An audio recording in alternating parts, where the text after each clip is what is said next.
Alamin, kita masih diberi kesempatan untuk berkumpul pada kegiatan bimbingan teknis dan sertifikasi penyuluhan anti korupsi. Saya Amrizal Arif Rahmadi, Widya Iswara, Pusdiklat Badan Siber dan Sandi Negara. Kita semua sepakat bahwa Indonesia diberi kelimpahan kekayaan alam, mulai dari pertanian, pertambangan, hingga sumber daya manusia yang tak kalah banyaknya dibanding dengan negara-negara di sekitar kita.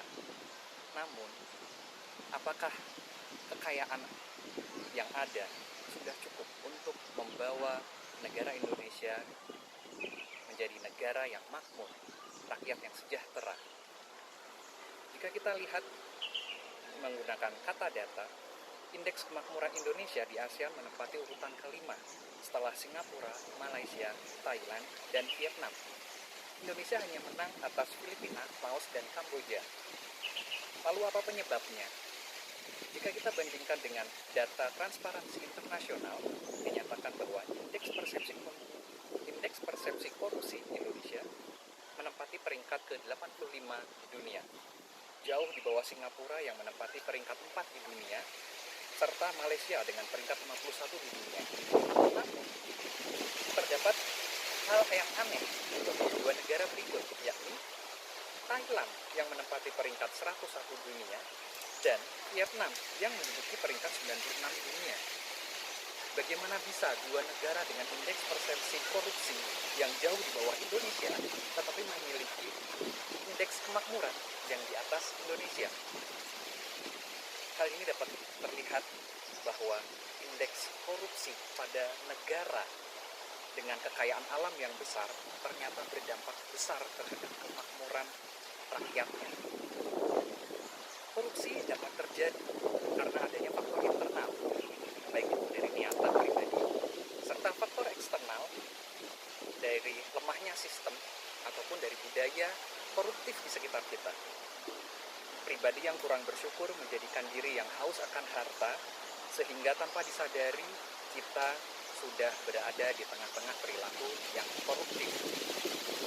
Sedangkan sisi lainnya, di faktor eksternal, lemahnya sistem pemerintahan yang membuat perilaku korupsi tidak berhenti.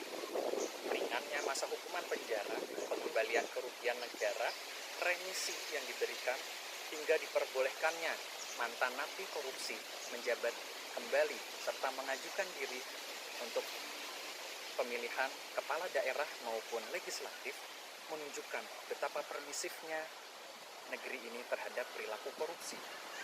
Lalu, apakah yang dapat dilakukan dari diri kita sendiri dalam melawan korupsi?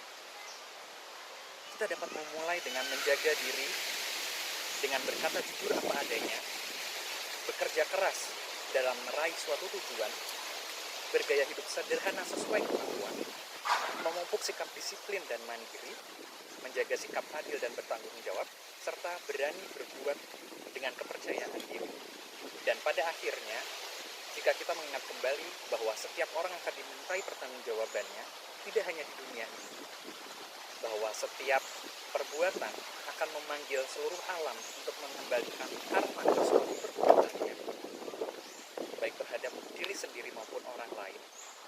Mari bersama-sama kita mengingatkan diri pribadi dan sesama rekan kita untuk mencegah perilaku korupsi sejak dini di lingkungan terkecil yang terdekat dengan keseharian kita, sehingga sedikit demi sedikit kita dapat mengikis budaya korupsi di negeri ini.